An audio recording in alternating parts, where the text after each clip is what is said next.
కావాల్సిన పదార్థాలు: ఆనపకాయ ముక్కలు, లేతగా ఉండే ఆనపకాయ చిన్న చిన్న ముక్కలు చేసుకొని పెట్టుకోవాలి.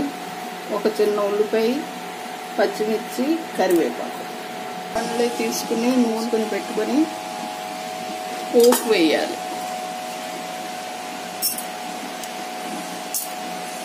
మినపప్పు, ఆవాలు, జీలకర్ర,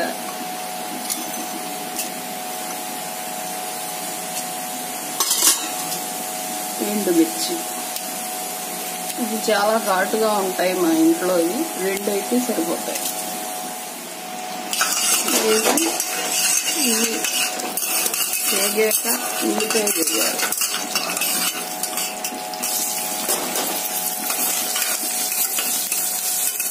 ఈ కూర మీ అలవాటుని బట్టి కావాలంటే కుక్కర్లో వేసుకోవచ్చు, లేకపోతే మామూలుగా గిన్నె పెట్టుకుని చేసుకోవచ్చు. పసుపు వేయాలి. రిఫైండ్ వాడుకోవచ్చు, లేదంటే నువ్వుల నూనె వాడుకున్న ఆరోగ్యానికి చాలా మంచిది. ఈ కూర లేతగా ఉంటేనే బాగుంటుంది ఆనపకాయ. ఇది సాంప్రదాయమైన వంటకం. చాలా పాత వంట, కొత్తదేం కాదు.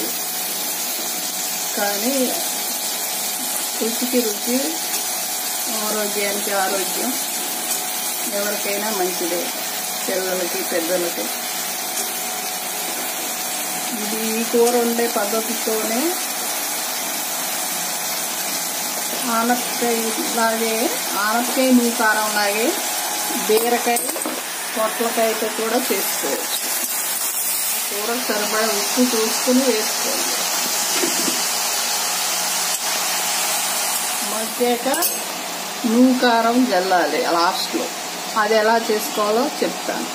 నువ్వులు వేయించి, ఎండుమిర్చి, నువ్వులు వేపుకొని దాంట్లో జీలకర్ర, ఉప్పు వేసి పొడి చేసుకున్న నూకారం. ఈ కారాన్ని అన్నంలో కలుపుకోవటానికి బాగుంటుంది, తినడానికి. ఇది నేను ఓ సీసాలో చేసి పెట్టుకుని ఉంచుకుని వాడుకుంటాను కూరల్లోకి, అన్నంలో కలుపుకోవడానికి. ఇది చాలా రుచిగా బాగుంటుంది.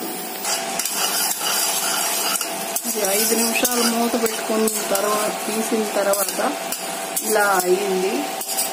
ఇది నీరంతా దగ్గరికి ఎగిరిపోయేటట్టు తీయాక ఈ నువ్వుల పొడి వేసేయడం.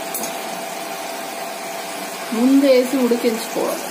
నీరంతా ఎగిరిపోయాక అప్పుడు పొడి వేయాలి. ఎగిరిపోయింది. ఇప్పుడు నూనె పైకి తేలే వరకు తీసి అప్పుడు పొడి వేయాలి.